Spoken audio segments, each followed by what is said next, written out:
اعوذ باللہ من الشیطان الرجیم بسم اللہ الرحمن الرحیم الحمدللہ رب العالمین والصلاة والسلام علی اشرف الانبیاء والمرسلین سیدنا و نبینا و شفیعنا مولانا بالقاسم محمد مصطفیٰ وآلہ طیبین الطاہرین المعصومین المظلومین۔ ناظرین گرامی السلام علیکم ورحمۃ اللہ وبرکاتہ۔ بسم اللہ الرحمن الرحیم۔ اللہم صلی علی فاطمۃ ابیہا و بالہا و بنیہا وسر المستودع فیہا بعدد ما احاط بہ علمک۔ سب سے پہلے گراف ایجنسی کی بے حد شکر گزار ہوں جس نے ایام فاطمیہ میں شہزادی کونین فاطمہ بنت محمد سلام اللہ علیہا کی حیات طیبہ کے بارے میں گفتگو کرنے کا موقع فراہم کیا۔ کون ہیں آپ جس کے اندر تمام رموز و فراز، تمام خصوصیت، تمام اسوہ، قدوہ اور تمام تر وہ خصوصیات جسے پروردگار عالم کسی مختلف قسم کی شخصیت میں یکجا کرے، آپ کے وجود مطہر میں یکجا ہوتی نظر آتی ہے۔ آپ کون ہیں؟ الائمہ، العلوم، جہاں سے علم کی دراعت، علم کے سوتے پھوٹ رہے ہیں۔ آپ کے علم، آپ کی دراعت، عبادت، سخاوت، جود و کرم سے تاریخ انسانیت اور تاریخ اسلام روشن ہے۔ آپ کا وجود مطہر تمام عالم نسواں کے لیے، تمام مرد و زن کے لیے ایک نمونہ عمل ہے۔ آپ نے اپنی زندگی گزارنے کے طریقے کو، زندگی گزارنے کے اطوار کو انسانیت کے لیے روز روشن پر اس طرح واضح کیا ناظرین کہ جس کی مثال ہمیں نہیں ملتی۔ ایک بہت خوبصورت سا واقعہ بیان کر کے شہزادی کونین کی جو چاہت ہے، جو ولولہ ہے، جو شوق ہے، اس سے آپ کے اوپر ظاہر کرنا چاہتی ہوں۔ ایک مرتبہ کا واقعہ ہے، رسول اسلام شہزادی کونین کے بیت الشرف میں موجود تھے۔ ناگاہ جبریل امین آپ کے پاس آئے اور سلام کے بعد پروردگار عالم کی آیات کی تلاوت کی۔ آپ ابھی جانے نہ پائے تھے کہ رسول اسلام نے شہزادی کونین سے کہا، اے فاطمہ، ابھی جبریل میرے پاس موجود ہیں۔ اللہ نے جبریل کے ذریعے تمہیں یہ پیغام کہلوایا ہے کہ فاطمہ سے پوچھو وہ کیا چاہتی ہیں، ان کی چاہت کیا ہے، میں انہیں وہ سب کچھ عطا کروں گا جو اس وقت ان کی چاہت ہے۔ یہیں پر ایک لمحہ غوریہ اور فکریہ ہے حاضرین۔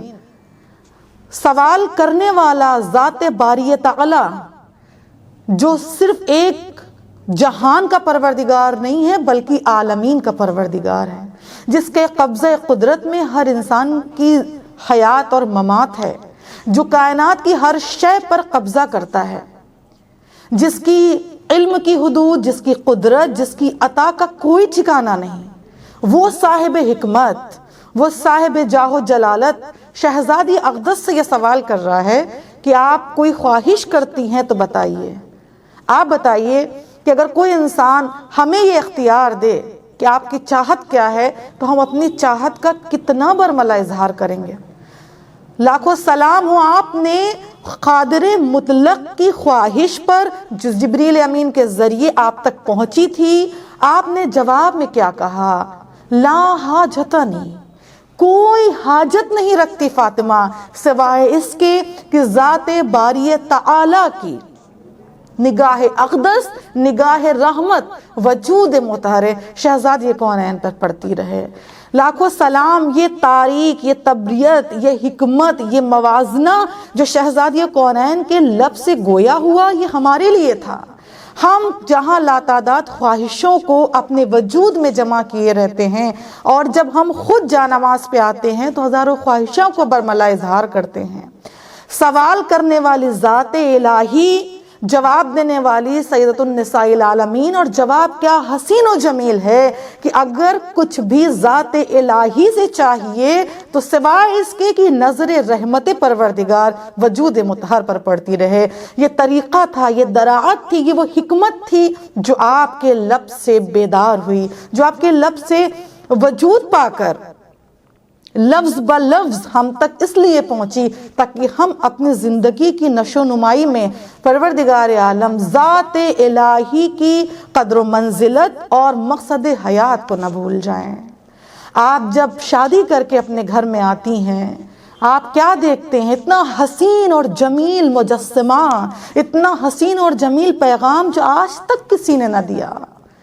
آپ جب بیت علی میں آئیں رخصت ہو کر تو آپ نے مصلی بچھایا اور آپ اس پر نماز پڑھنے لگیں۔ مولا کائنات جب داخل ہوئے کیا دیکھا کہ شہزادی اقدس مصلی پر بیٹھی اپنے ہاتھوں کو خدا کی بارگاہ میں اٹھائے ہوئے دعا گو ہیں اور آنکھوں سے بے اختیار اشک رواں ہیں۔ آپ نے فرمایا بنت رسول کیا یہ شادی آپ کے لیے باعث رنج ہے، باعث مسرت نہیں؟ عظیم پیغام دیا شہزادی کونین نے، کہا اے علی میں شادی پر بے حد مسرور ہوں، بہت خوش و نازاں ہوں، لیکن فکر مجھے اس بات کی ہے کہ اللہ نے خواتین کے لیے کچھ مقدمات رکھے ہیں، جن میں پہلا مقدمہ شادی کر کے شوہر کے گھر آنا ہے، اور دوسرا مقدمہ یہاں کی منزلوں کو طے کرتے ہوئے قبر کی منزل سے ہمکنار ہو جانا ہے۔ اے علی آج میں ایک گھر میں آ گئی ہوں لیکن مجھے اپنے دوسرے گھر کی فکر ہے۔ علی آئیے ہم اور آپ مل کر بارگاہ الہی میں دعا کریں، پروردگارا جس طرح تو نے میری دنیا کے گھر کو آرائش سے بنایا، علی کو ہم کفو بنایا، میرا شوہر بنایا، زہرا کو اس کی زوجہ بنایا، اے علی آئیے ہم تمام رات مصلی عبادت پر محو عبادت ہو جائیں، خدا کی بارگاہ میں تکریم کریں، خدا کی بارگاہ میں تعریف کریں، حمد و ستائش کریں، اور اس گھر کے لیے دعا کریں جو اس کے بعد ہمارا دائمی مکان ہے، ہماری آخرت، ہماری برزخ، قیامت۔ یعنی نگاہ کہاں ہے آپ کی؟ نگاہ اقدس اس مقام اور اس منزلت پر ہے جہاں انسان فکر کی پرواز تک نہ جا سکے۔ لیکن بی بی نے بتایا کہ جب شوہر کے گھر آؤ تو وہاں سے آگے کے مراحل کو تمہیں طے کرنا ہے۔ یہی وجہ ہے کہ جب بھری ہوئی مسجد میں رسول اسلام نے مولا کائنات سے پوچھا اے علی تم نے فاطمہ کو کیسا پایا؟ عجیب حسین و جمیل جواب دیا مولا کائنات نے، اے رسول اسلام عبادت الہی میں بہترین عبادت گزار ہم شریک مجھے ملی ہے، ہم دعا گو ہیں بارگاہ الہی میں، علم، دراعت، عبادت میں جس طرح شہزادی کونین چاہتی ہیں ہم سب کو قائم و دائم رکھے۔ وآخر الدعوانا ان الحمدللہ رب العالمین۔